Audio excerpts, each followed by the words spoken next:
I hereby summon all my imps. Hey everybody, it's Annabelle. So, a little while ago I kind of did a Can We Nerf Shuri video, and it kind of did well. So, with the introduction of nerfs and buffs and some stuff coming up in the future. So every Thursday there's going to be nerfs and buffs that are coming here that are just going to be numerical. But I kind of wanted to talk about some ways that we could buff some cards, and if you guys kind of like this, if people like this, I might try to make this into like a weekly thing. So we talked last time about Shuri and how to nerf her. And this time I wanted to talk about a buff. And one of the cards that basically gets thrown under the bus a lot of times is Quicksilver. It's known as the bait card of Marvel Snap. It's the card that you start with. It starts in your hand, but as soon as you get pretty much any other one, you basically throw Quicksilver out of your deck. He doesn't work with pretty much any deck. He's one of the lowest one-drops out there. I mean, if you're basically looking for the same amount of power, you could even go Misty Knight and get the same place. And even Misty Knight has a bonus. You could even go with Baku and get a better bonus to a certain degree. I mean, and the problem with the one-drops is one-drops have the least amount of dials that you can play with. I mean, making this a 0 doesn't make any sense. It wouldn't help in any way, shape, or form. This could be a 0 or a 1, and it wouldn't change anything. Having this be able to play it on 0, the only place that it would possibly help you would be with being able to drop it down and put another one drop on the turn, or to get around it no longer. So that's one of the buffs that you can technically give to this, because it'll put it on the same level almost as playing Yellow Jacket. But even Yellow Jacket kind of has a buff for being a 0 drop. Or a negative, I should say, because it gives all your other cards -1. So, I mean, that's the first thing that we could do with it. We could just drop it down to 0. And I don't think that would be the worst thing in the world for it to be 0. That's the easiest change. That's the basic change. That would let you have a card that you can basically play almost as a coin. That's basically saying start with a coin. You don't even care. But the thing about Quicksilver just almost makes a negative draw contact. It's worse than not drawing a card at all.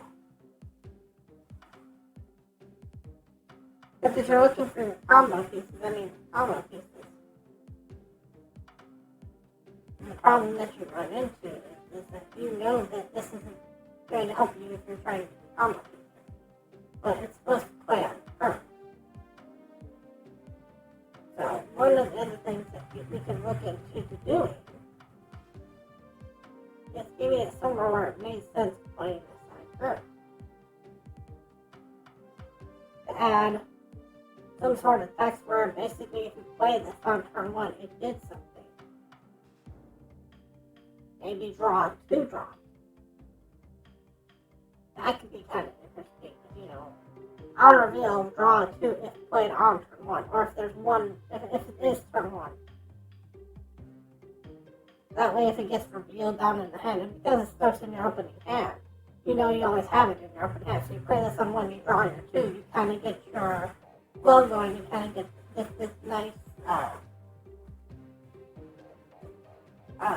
sequence going, and then you can make cards that were like that, where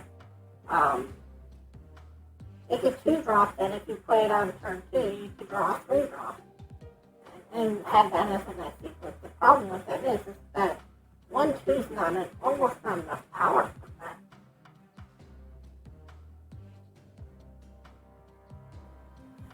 But you really can't move this up. You really can't. Because for 1 3-drops, you're starting to get into negative, supposedly negative effect. Once when you get into 3, you're talking about stuff like 0 and Blade. So you really can't play too much with the power. I mean, 1 2 is about the max you can go on power. You could drop it down to 0 and it'd be fine if you just wanted to drop it down to 0. But it's basically a fine card on 0 is playing with the point.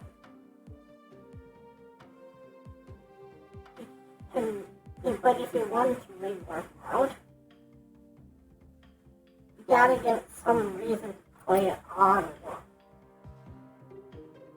And with it being 1, you're kind of running the gambit. Because being 1 kind of gives it a negative by itself, because then it's killable by Electra and it's killable by Killmonger. So that's where making it a 1 kind of even gives it that negative connotation. So one of the things that you could do with Quicksilver is just make it indestructible. Which would sort of make sense for its particular character, that it's so fast that it's hard to kill it. That's also where kind of like the Giovanni comes in, that it's the speed starts grabbing somebody to bring into your hand. And it kind of is bad that this is a card that you could explore, a niche that you could explore, where you would have a card that you want, where it says like, hey, if you draw this card on 1, you can draw this card on 2, 3, 4, 5, 6, so on and so forth. You know, imagine something where somehow like Quicksilver and Domino and something on 3 and something on 4, where it's like it's a consistent draw, but it's not a good draw.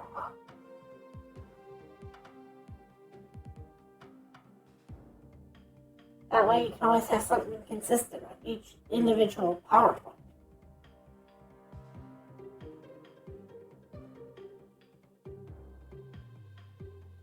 So my suggestions for Quicksilver, if they wanted to really change around how it would be either to drop it down to 0, which means that it just avoids the Electra and Killmonger. Doesn't do too much else at that point.